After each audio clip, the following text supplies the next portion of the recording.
Governor of New York, Vice President, and President of the United States, all by the age of 42. It was a pretty good start. He was the father of 6 children and the author of over 30 books. He was a big game hunter, a leader ornithologist, and the founder of Boone and Crockett, the nation's first bear hunting and conservation organization. During his presidency, he declared some 230 million acres of national parks, national forests, wildlife refuge, and national monuments.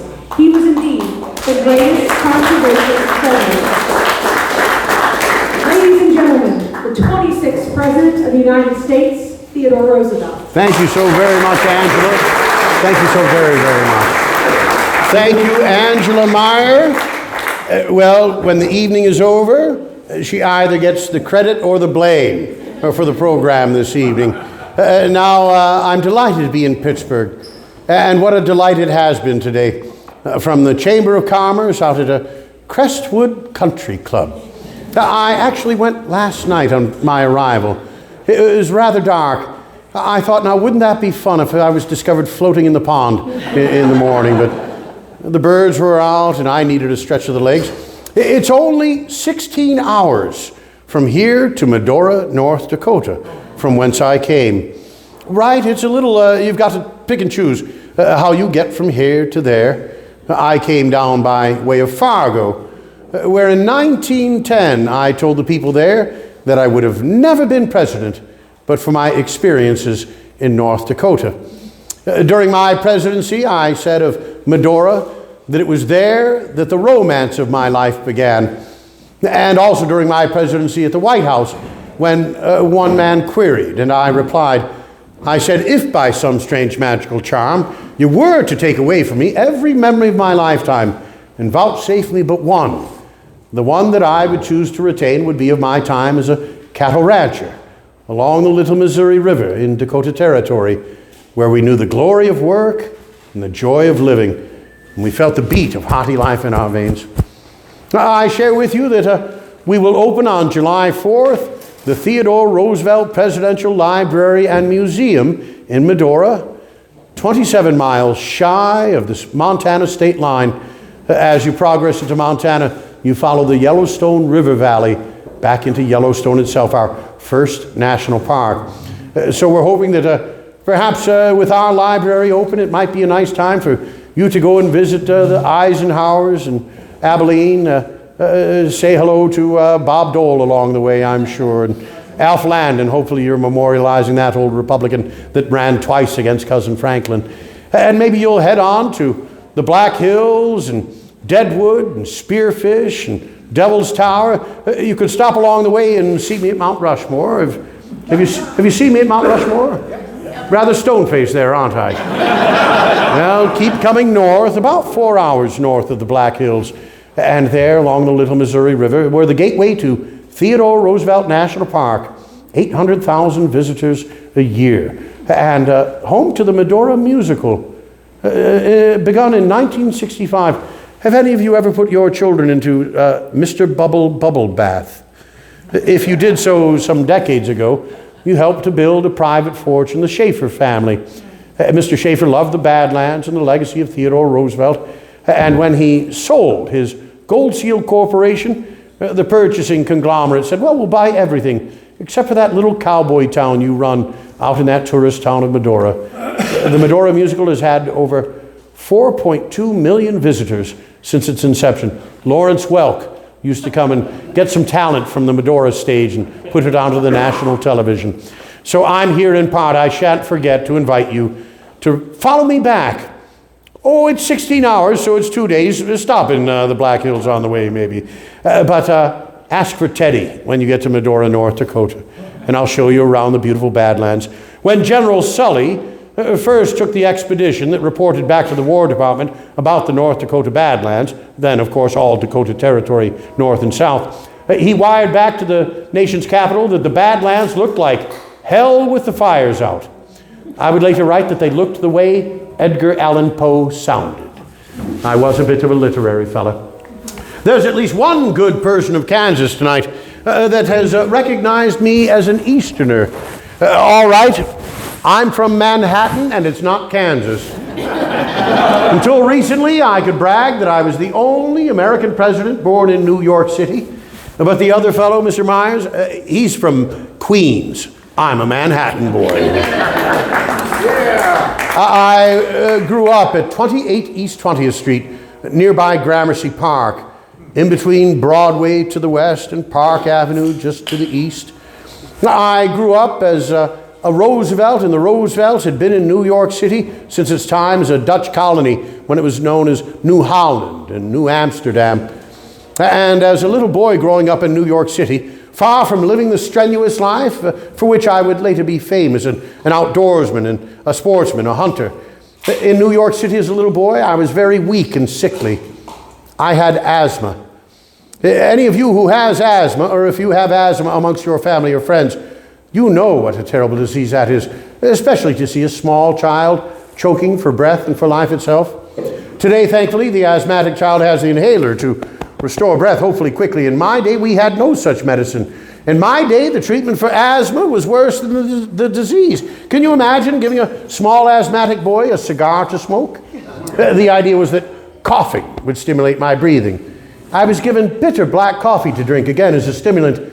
Became quite addicted to the bean. Drank 1.5 gallons of coffee each and every day. In 1907, I was with the governors and Gifford Pinchot, our national forester. We put in on a paddle boat at Keokuk, went down to Memphis and took out, spoke there and went on to Nashville, spoke at the Ryman Auditorium, famous later for being the home of the Grand Ole Opry. I begged the ladies of the Hermitage Society, those ladies who keep the home of Andrew Jackson. I begged, I said, I just need to have a meal at the general's table. The ladies acquiesced and fed me luncheon, during which they spent the entire luncheon lobbying me for federal funding for a new plumbing system for Old Hickory's house. Those ladies are still an influential set. I included just such a request in my subsequent message to Congress, and Congress appropriated the funds.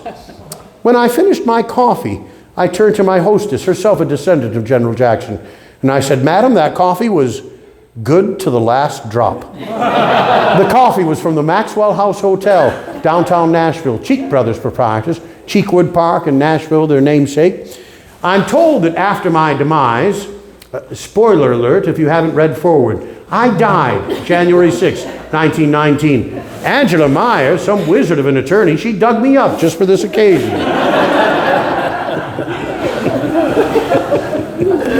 And I'm told that after my demise, Maxwell House Coffee used illustrations, advertisements of that incident from the Hermitage in magazines like the New Yorker, the Saturday Evening Post, and sold a lot more coffee. Mind you, not a penny in royalties for the Roosevelts. Counselor, see me after the meeting, would you? Oh, I lived a comfortable life. My grandfather, Cornelius von Schack Roosevelt, known as CVS, or the old Dutchman in the family, he was listed in a newspaper article as being amongst the first 10 millionaires in New York City. The business was first hardware and then the importation of plate glass from France at just the time when the first skyscrapers were being built in New York and Boston, Philadelphia and Chicago. Giant buildings, 7, 8, 9 stories tall, and no domestic supply for plate glass. Grandfather became a member of the board of directors of Chemical Bank. And you know, if you've studied our economics in that late 19th century, it was boom and bust, runs on Wall Street. And when everyone else was panicking and selling, grandfather kept his cool and was buying, mostly Manhattan real estate. I understand it's done well over time. Now, I was so delighted. First, I heard we were going to see the gorillas. I was rather disappointed when I discovered that was not a safari. But the students were tremendous, as were the dragons. I don't think I've been to a community with more fanciful mascots than your... hopefully the dragons won't be defeated by the knights. But in any case, the children were just wonderful. Of course, there was that one young man. I think he'd maybe had some fun over on Greek Row. He was bright and lively in the morning. I had my top hat. And when he spotted me, he pointed at me and told his friends.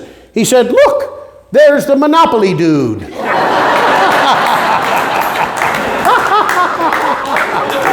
Oh, it's funny now. Quite humbling at the time. And if he knew his history half as well as you, he would have known I was the anti-monopoly dude. The great trustbuster.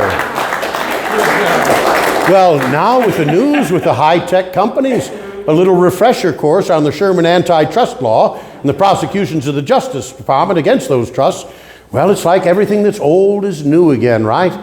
We had issues of race relations during my time. You might know that but weeks after I became your president, I held a day in conference with a gentleman, and that evening when I invited Booker T. Washington, the president of Tuskegee University, to be my dinner guest with my family at the White House, it was the first time that a man of color had been a dinner guest of the president. 125 years after our founding from Philadelphia. We'll be celebrating America 250 coming up, right? How's your Latin, our semi-quincentennial? Most of us were around for the bicentennial of you, some of you too young to make that claim. But it was a patriotic time in this country. And I'm looking forward to Medora and our opening of the Presidential Library being part of that patriotism. I mentioned, I hope, my father, Theodore Roosevelt, the man for whom I'm named, and the greatest man I ever knew. Does anyone anymore read Bunyan's Pilgrim's Progress? Second best-selling book in the United States in the 19th century, following the Bible itself. Bunyan writes by allegory, and one of his characters is Greatheart, truly the protagonist along with Christian. Greatheart is the guide who leads Christian past a great deal of peril and wrongdoing and shows him celestial salvation. My father's nickname was Greatheart, and he lived the gospel. Being the youngest of the sons in the business Roosevelt and Sons, he was assigned to the philanthropic work. He raised money from amongst the men of capital and mercantilists in New York City. They were relieved when he took the family for a year-long vacation in Europe. One man said it would save him many thousands of dollars for the Roosevelts to be on vacation. He was a founder of the Children's Orthopedic Hospital, the first hospital in New York City to provide free surgeries for the crippled children of the day. A founder of the Children's Home and Aid Society, an organization that saw successfully the adoption of thousands of New York City orphans and their adoption by Midwest and Western farm families.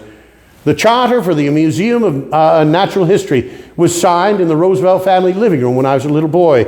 My father recruited its first full-time director. And my father would take one of us Roosevelt children by the hand on Sundays and take us to the newspaper boys' lodging house, where the newsies, the orphan boys who spent morning, noon, and night on the filthy streets of New York selling newspapers for a penny or two apiece. Because of the work of my father and other gentlemen, at night those boys had a warm and safe place to sleep, a good meal, and on Sundays, Bible study taught by my father. My father only physically punished me but once. I remember the crime. I was 4 years old. I bit my older sister Bammy on the arm. I ran out into the backyard in my attempt to evade justice. I ran back into the basement kitchen, grabbed some dough from the cook, and hid beneath the kitchen table. The table so tall and I so small, I munched nervously on my dough, waiting for my father, who entered the kitchen and inquired of the cook as to my whereabouts. Now the cook was an Irish woman, and the Irish have an honest contempt for informers. But duty-bound, she cast her glance beneath the table. My father dove beneath the table. I hurled the dough at his head. I ran the opposite direction, made it halfway up the stairs, before being apprehended by the long arm of the law. And I must admit that the punishment that followed fitted the crime, and probably did me some good in the end. My father, he called me into his study when I was a boy of 11, still very weak and sickly, so much smaller than the other boys my age. And he said, "Theodore, you have the mind, but you have not the body. Without the aid of the body, the mind cannot go as far as it otherwise should. It is hard work and drudgery, but you must make your body." I said, "Father, I shall." And I set out to make my body with calisthenics. I lifted weights. I swam. I rowed. I worked on the parallel bars and the rings. I even took boxing lessons in the classical manner. And I built my body. It does appear I may have overdone it just a bit. But when I was your president at 5'8" and 220 solid pounds, I was but a mere feather of a man compared to my successor. William Howard Taft. At times, Taft tipped the scales at over 350 pounds. Wow. When I was your president and Taft our governor in the Philippines, we had word that Taft was in ill health with fever, perhaps near death. My Secretary of War, Elihu Root, cabled to the Philippines inquiring as to Taft's health. And thankfully, Taft cabled back, "Health fine. Rode horse 20 miles this morning." Root cabled back, "How's the horse?" Oh, might as well hit a man while he's down. After my presidency, I recruited Taft to be my replacement. He had served ably as governor of the Philippines, my Secretary of War. But once elected, I thought I should give him room to grow into the office, so to say. It wouldn't be fair if every time he made a speech or had an initiative, if the press came running up to Sagamore Hill, Oyster Bay, Long Island, to see what the colonel had to say. I went with my son Kermit to hunt in British East Africa. Today, Kenya, Tanzania, Sudan. And when we left New York Harbor, I told the members of the press there that any member of the Fourth Estate that followed us onto the savannas of Africa would be captured and turned over to whichever of the local tribes still practiced cannibalism. It left us rather unmolested by the press as we traveled. President Taft was at a fine Republican banquet and to be introduced by our mutual friend, the New York senator and wit, Chauncey Depew. Senator Depew had some fun at the president's expense before making his introduction, for he patted President Taft on President Taft's enormous belly, and he inquired of the president, he said, "Mr. President, is it a boy or a girl?" Well, President Taft really was a jolly, quick-witted fellow, and he replied, "If it's a boy, I will call him virtue. If it's a girl, I will call her integrity. If, however, it is simply hot air and gas, I will call it Chauncey Depew." I was tutored for my entrance exam to Harvard College, today Harvard University, Cambridge, Mass. And I can tell you, your gorillas are doing just fine compared to the Crimson on many account. Most of my classmates at Harvard majored in the issue of nightlife across the Charles River in Boston. But my own father had sent me from New York City to Boston my freshman year with these words. He said, "Theodore, first take care of your morals. Second, your health. And third, your studies." And my father came to visit me my freshman year and asked me that question that perhaps you were asked of your parents or might have asked of your children. He said, "Theodore, what do you plan to do with yourself professionally?" I said, "Father, I think I should like to be a natural scientist." He said, "Theodore, that's fine as long as you are not a dilettante, as long as you do serious work. The family had done well enough in business that my family eventually would not need to worry about its bread. If, however, Theodore," my father said, "you have a taste for jam and butter, you had better get about the plan for the jam and the butter." My father taught me this issue of home economics. If I wasn't going to do remunerative work and add value to the numerator of life, I must reduce my expenses and thereby reduce the denominator of life and keep the fraction of life constant. Oh, I promise no more math in the program tonight.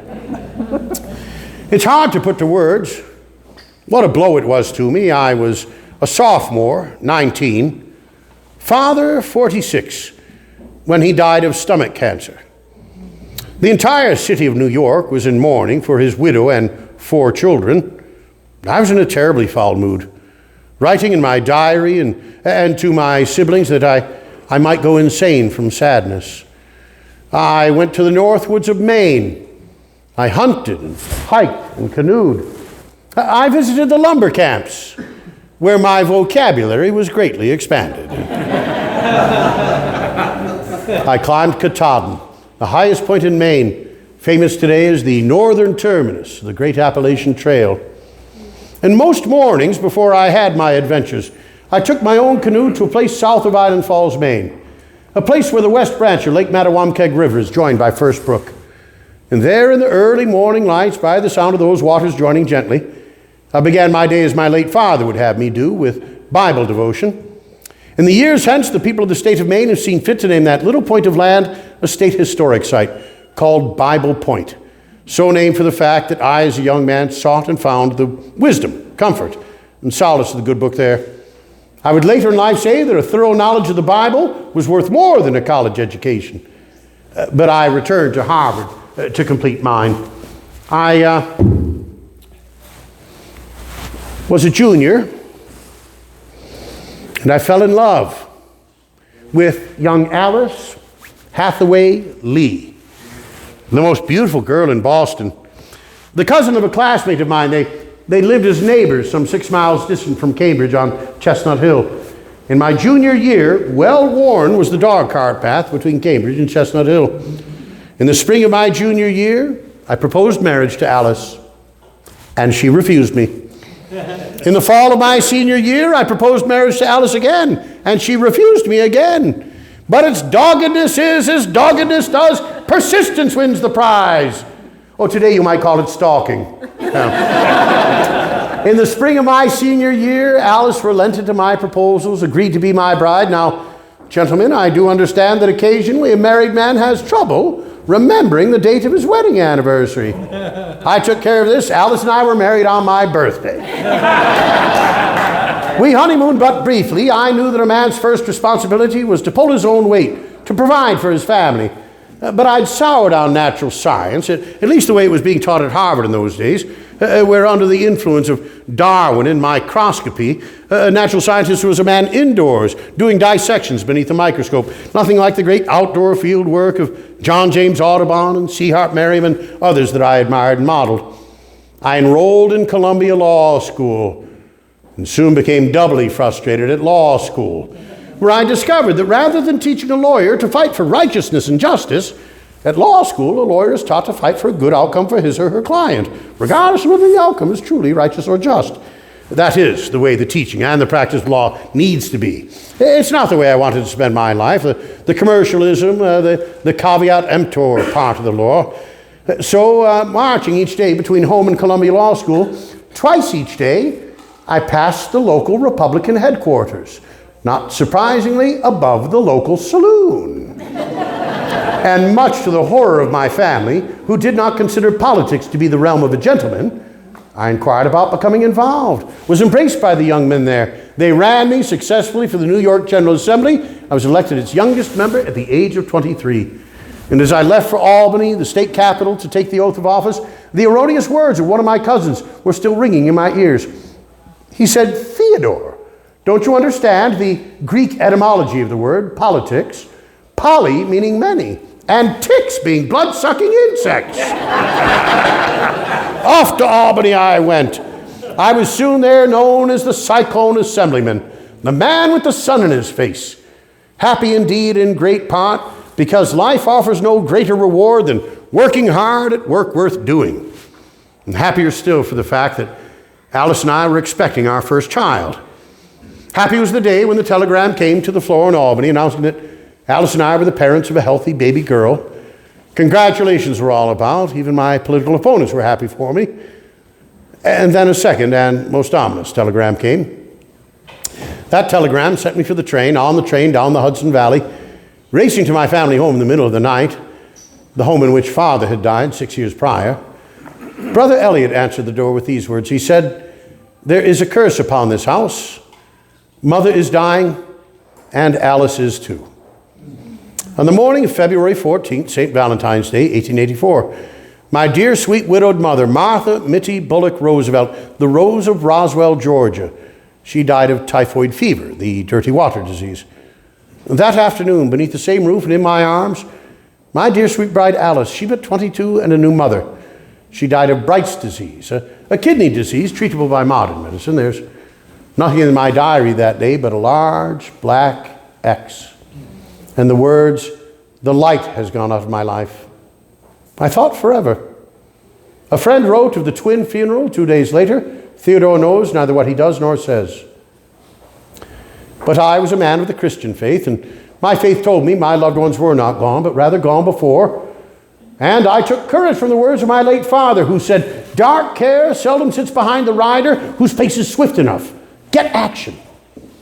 Action I got. I had the baby named Alice for her late mother, cared for by my sister Anna, Pammy, she of the bitten arm in our youth. Anna was 28 years old and not married. We called that an old maid, a spinster. Not much in the way of prospects matrimonial for Anna, since her small childhood, a gross deformity, a curvature of the spine, a hunchback that we now believe to be tuberculosis of the spine. Anna could now have that which she previously could not, a family. She could give baby Alice a home, something I could not be expected to do as a young widowed gentleman in my day. My sister Anna, married at the age of 42, gave birth to my nephew at the age of 43. Some say she would have made a better president than her brother. I do not dispute the claim. She moved to Washington, D.C. during my presidency, and I very often walked to her house for a bit of sisterly wisdom for the younger brother. I returned to Albany, threw myself into the work of my legislative committee, some nights spending the night sleepless, turning out 7 or 8 handwritten bills a night. The session concluded, I returned to New York City, saw to family affairs, took the train west to Chicago, participated in my first Republican National Convention, leading the effort with my new friend Henry Cabot Lodge of Boston to see the first man of color, Congressman John Lynch of Mississippi, a former slave, seated as a temporary chairman of a great national party convention, Lincoln's Party. The convention concluded, fittingly, I took the train further west to where the newly constructed Northern Pacific Railroad crossed the Little Missouri River, where the previous fall, in the after excitement of a successful bison hunt, I'd written a check for $14,000 to purchase 450 head of Minnesota cattle, to hire men to run a cattle ranch for me and to have them build a proper cabin in my absence that winter. By my return the following summer, the cattle had wintered well, the calving season was prosperous, but my first ranch, the Maltese Cross or Chimney Butte Ranch, 5 miles south of modern-day Medora, was hemmed in by other ranching operations along the busy Medora-Deadwood Trail. Add to the duties that I had in ranching and hunting and book writing, add those of being a hotelier and a restaurateur for the weary and hungry traveler, that by the common sense of the West, everyone was welcome on the trail along the ranches along the way. I wanted to put thousands of more cattle on the free government grass. Neighbors told me of bottomlands 30 miles north of Medora, downstream on the Little Missouri. By definition, plenty of grass and fresh water, and in one spot a mighty stand of cottonwood trees, sufficient in quality and quantity to build a nice ranch house and ancillary buildings. And this latter fact likely explains why I invited my 2 friends out from the north woods of Maine, Bill Sewell and his nephew Wilmot Dow. Neither man had any experience with cattle. I don't think Bill had ever sat a horse, but both men had ridden the logs on the Penobscot during the lumber drives and during those 5 trips that I took to the north woods of Maine, following the death of my father and prior to my marriage to Alice. These men showed themselves boon companions, honest as the day is long, hard-working as beavers, mighty with the axe, skilled at woodcraft. They could help me chop down those trees and build those buildings. Or more likely I could help them, but I thought myself a decent fellow with the axe. That is, until a day of chopping with Sewell and Dow. We returned from a day of chopping to the cowboy camp, and one of the cowboys inquired of young Wilmot how we'd done. I know Will did not know that I was within earshot, for he replied, Bill cut down 53 trees, I cut down 49, and the boss, he beavered down 17. It was still the Wild West in those Badlands, the West of Owen Wister's stories, Frederick Remington's paintings and drawings, the West of the Indian and the buffalo hunter, the soldier and the cowpuncher. It was like living in the hero land of which I'd read as a boy. I could ride for days through oceans of tall grass and not even see another soul, the game and wildlife staring silently as I rode by. I slept at night with nothing but a billion stars for a blanket, woke in the morning to the smell of sage in the air. 'Twas not all romance. We knew toil, hardship, hunger, and thirst. We worked beneath the blazing summer sun and with the bitter bite of winter in our faces. We saw men die violent deaths amongst the horses and the cattle, or in evil feuds with one another. But ours was the glory of work and the joy of living. A quick story for some of you. You revealed yourselves as being Ted-heads, that you've read a great deal about me. Well, whether it was David McCullough or Edmund Morris, even those of you that haven't read the story previously, you might like to hear about the capture of the boat thieves. Late March, and 1886. The ice dam had just moved past the Elkhorn Ranch. In those days, when the ice dam broke and the melt went downstream, the entire valley floor was dynamic with boulders of ice, shards, mud, a torrent of shrubbery torn up. I tied my boat to the back porch at the Elkhorn to keep the boat from being taken downstream in the melt. I had a boat on the Little Missouri River. Most days in the summer, we can walk right across the Little Mo. But when that river is in a torrent in the springtime, or frozen solid as a steel bar in midwinter, a flat-bottomed scow comes in mighty handy, especially to transport supplies from one side of the river to the other. At the Elkhorn, I ranched on both sides of the river. I'd done some deer hunting on the east side, hung the deer carcasses in the trees, into which the mountain lions got. I was going on a mountain lion hunt, intending to use my boat to supply the hunt. That is, until the pre-dawn morning of the proposed hunt. Sewell came into the kitchen at the Elkhorn. He said, "Boss, we're not going hunting today." I said, "Why not?" He said, "Your boat's been stolen." I raced out into the morning gloom and saw that the rope tying the boat to the porch had been cut by a knife. A red mitten of one of the thieves dropped in the snow. I suspected, and correctly so, Redhead Mike Finnegan. He and two dim-witted cohorts said to be living in the rough country up above my ranch, suspected by my neighbors of being horse and cattle thieves. They decided to steal my boat in an attempt to escape the territory downstream before my neighbors fitted them all for new neckties. I was so livid, I wanted to get on my horse, Manitou, and ride after, pursue, and arrest the boat thieves, as I was duty-bound to do. I was, ex officio, a deputy sheriff of Billings County, Dakota Territory, as a result of being elected president of the Little Missouri Stockmen's Association. Sewell and common sense prevailed. He said, "Boss, you'll never get close enough to those men to arrest them. The valley floor full of ice." He knew I would not commit summary justice and execute boat thieves from a distance. He proposed, and he and Dow went about building a second boat with which to pursue the boat thieves downstream. The building of the boat was done quickly enough, but a blizzard came through the country and for a fortnight dumped snow upon us. It was 2 weeks before we pushed off into the Little Missouri River in pursuit of the boat thieves. Now, no one's ever gone downstream faster than two men who've grown up along the Penobscot. Sewell and Dow, each man vigorously pulling us downstream. There was nothing for me to do of any effective help but lie in the bottom of the boat wrapped in buffalo robes, reading. The third day out, we came around a bend in the Little Missouri River, up near what is today the north unit of the national park. I saw smoke rising from a fire, in which one of the dimwits was doing a very poor job of guarding the camp. We surprised, arrested, and laid bait that man, waiting for the return of Finnegan, the only dangerous man of the three, and the other fellow, empty-handed from a hunt. We jumped up over the cut bank. I leveled my Winchester at Finnegan's chest, Sewell and Dow, each man on my flank with a scattergun. "Hands up," I roared. It took Finnegan but a moment to do the math and put up his hands. We took away enough weapons from those three men to arm a platoon. But we were now in a conundrum. We had 3 prisoners and 2 boats.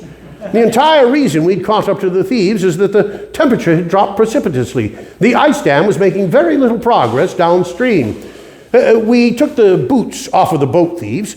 No white man's run more than a mile barefoot through the Badlands. We put the men in the boat they'd stolen. We could not bind their hands or feet for the fact that the temperature they would have lost circulation. We put them into the boat they'd stolen. It had become leaky and damaged from the misappropriation. We followed, guns at the ready, in the newly built boat. But some days, but a quarter of a mile. Another day, 200 yards. It would not do. We were on low rations. I sent Sewell and Dow, each man downstream with a boat. I requisitioned a wagon from the only ranching operation nearby. I did not trust the driver. Somehow he'd known Finnegan. I marched behind the wagon with the 3 boat thieves in the wagon for 2 days and a night, 50 miles through the frozen tundra of the Killdeer Mountains. I turned the boat thieves in at Dickinson. To the sheriff, who had much consternation at the fact that he would have preferred that I would have just hanged them upon their arrest and saved him the paperwork. I did my part to help bring civilization to the previously Wild West. Before I conclude, I would be remiss if I didn't at least thank you, good citizens, for your dedication to the cause of conservation, for your enjoyment of the national parks and the national wildlife refuges, the national monuments. I was a conservation president, and it brought me great pleasure to speak on that subject to the students of Professor Lawson at PSU today. The future is bright for the work that those young people might do. I hope that I left my campground cleaner than I found it. Just 5 national parks. I'm giving far too much credit for the national parks. Our first national park? Yellowstone. You knew that before the movie, didn't you, the TV show? And it took an act of Congress to name a national park. Yellowstone was 1872, President Grant in Congress. I was able to wrestle Crater Lake in Oregon. Anyone been to Crater Lake? Deepest natural lake in North America, 1,942 feet deep. Oh, and Caleb, Jude, you'll enjoy this. In the middle of Crater Lake, Wizard Island. I think I found where Harry Potter and Hermione live. Mesa Verde National Park, the Pueblo Indian ruins. I'm finding my national park people here, aren't I? And how about Wind Cave in South Dakota? They're still exploring the deepest recesses of that cavern. If you want a nice social life, hang out with the man with the beard and the ponytail. He's going to all the nice national parks. You might know my 2 other national parks have reverted to other uses within the Department of the Interior. Platte National Park, nearby the very aptly named Sulphur, Oklahoma. Cousin Franklin in Congress dammed the Chickasaw, created Lake Arbuckle. That is all now Chickasaw National Recreation Area. Though I personally don't find much value in recreation if it means zooming about a quiet lake in a powerboat, disturbing the birds. To each their own. My 5th national park is in North Dakota. It's not the aforementioned Theodore Roosevelt National Park. I had a good dose of my own ego, but not so much that I would have Congress name a national park after me. For those that enjoy fishing, they say that the walleye can't be beaten than that in Devil's Lake, North Dakota. Sully's Hill National Park became Sully's Hill Game Preserve under the Fish and Wildlife Service during Cousin Franklin's administration, now called White Horse Hill in honor of the Spirit Lake Sioux that live nearby. There's not much that recommends Sully's Hill or White Horse Hill as a great national park. It is no Yellowstone or Yosemite, Glacier or Teton in scope or scale, but some things in American politics have not changed. During my presidency, the chairman of the United States Senate Public Lands Committee was Senator Henry Clay Hansborough of Devil's Lake, North Dakota. Why, here in Kansas, you still call that bringing home the bacon, don't you? It's a fine thing to do. More than the national parks, perhaps I should be known for the national forests. As a result of the Forest Reserve Act of 1891, the president could declare national forests from public lands. There were 50 million acres of national forests when I became your president, 200 million acres at the end of my presidential administration. The first 51 national wildlife refuges, called federal bird sanctuaries during my time. The year was 1903. I was deluged that winter by letters from members of the Florida Audubon Society, the Ornithological Union, my friend Dr. Frank Chapman, the head ornithologist at the American Museum of Natural History. Did you see, Caleb? They made a movie about me at the American Museum of Natural History. Have you seen Night at the Museum? Mm-hmm. Oh, you have? There's actually a fellow in the movie who he pretends to be me. How about that? A man pretending to be somebody he's not. The good fun that we've had along the way. The forests, 150 million acres of national forest, but the wildlife refuges, back to 1903. The letters that I received at the White House, they complained that for another season, millions of nesting birds would be slaughtered, their nestlings left to starve. All that mostly women might wear the feathers of those dead birds on their hats and on their dresses, sometimes wearing entire dead birds as adornment. There's no explaining fashion. But greed is comprehensible. An ounce of white egret feathers was worth more than an ounce of gold. And motivated by avarice, the plume hunters, the poachers, went about their slaughter. They were opposed by the game wardens, Audubon game wardens working for $1 a month, most of them off-duty deputy sheriffs at the county level in the South. The first 3 names that appear in Shepherdstown, West Virginia, at the Law Enforcement Memorial for the Fish and Wildlife Service are those of Guy Bradley and Columbus McLeod of Florida, Presley Reeves of South Carolina, game wardens murdered by the plume hunters during the Feather Wars. I asked my Attorney General in 1903, was there anything in the laws of the Constitution which would expressly prohibit me from naming Pelican Island, a federal island, 3 to 5 acres of mangrove, depending upon the storms, off the coast of Sebastian in the Atlantic, north of Vero Beach, south of Melbourne? Was there anything, and it was then that winter, the last nesting place of the brown pelican on the Atlantic, was there anything that would prohibit me from naming that a federal bird sanctuary?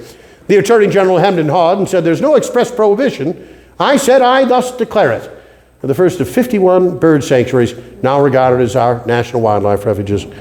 Well, I prattled on about my favorite subject, me. It is a school night. I thought my greatest accomplishment, not in conservation, but actually the digging of the Panama Canal through the Isthmus of Central America. Completed in 1914, it cut to 1/3 the amount of time necessary to move our great naval assets from one ocean to the other. Not unrelated to it, the steaming around the world of the Great White Fleet. 16 battleships painted white, the color of peace. And circumnavigating the globe, accomplished what no Spanish, Dutch, or English armada had ever accomplished before, and demonstrating to the powers of Asia and Europe that the United States Navy could do in peacetime what might be necessary to do in wartime. You might know that I'm known by the old African proverb, speak softly and carry a big stick. The big stick was the American Navy forward deployed. And today I take great honor in knowing that the 5,000 Navy and Marine Corps personnel that serve aboard the USS Theodore Roosevelt, a nuclear aircraft carrier, they refer to that ship as the Big Stick.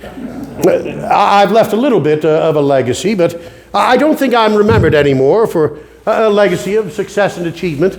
Not for my Nobel Peace Prize, awarded to me for settling the Russo-Japanese War with the Treaty of Portsmouth, New Hampshire in 1905. Not for my Medal of Honor, awarded to me posthumously more than a century after the action in Cuba.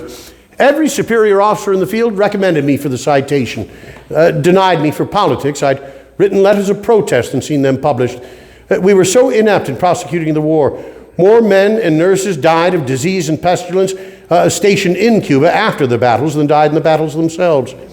The Pure Food and Drug Act, federal meat inspection, railroad rate regulation, trust busting, all of it so much dust in the windy streets of history. Near conclusion, I admit that I think I'm actually best remembered not for a legacy of success and achievement, but rather for the legacy of a failure. A failed bear hunt in the delta of Mississippi in 1902, when I refused to shoot an adult male bear that had been wounded and tied to a tree. Rather than being forgotten as I wish, the story spread by newspaper and telegram. My friend, the cartoonist Clifford Berryman, did me no favor when he drew a cartoon of the incident, called it Drawing the Line in Mississippi. The cartoon showed me refusing to shoot a small bear cub tied to a tree. When I returned to the White House, I received there a letter from the Mictum family, small candy makers, toy manufacturers in Brooklyn, New York. Mrs. Mictum, in her letter to me, asking permission to make a stuffed bear and to name it after me. I wrote back, I said, you may go ahead and do so, but I don't think it would help your sales very much at all. Well, apparently the sales of what they called Teddy's bear, with the apostrophe possessive S, were pretty good, because the Mictums became the world-famous Ideal Toy Company of New York City. The toy manufacturers, enthused by the unexpected profits that came from the sale of Teddy's bear, they thought they might equally benefit if they made a stuffed animal and named it in honor of each and every subsequent resident of 1600 Pennsylvania Avenue, the White House. But I'm afraid for the toy manufacturers, and in honor of William Howard Taft, America's mothers never really took kindly to putting Billy the Possum in with the children at night. Can you much imagine such a long-nosed, buck-toothed thing give the children nightmares? The teddy bear reigns supreme. Good friend, could you hold this for just a second? Feel free to introduce yourself and start a round of singing. It'll be a hot time in the old town tonight.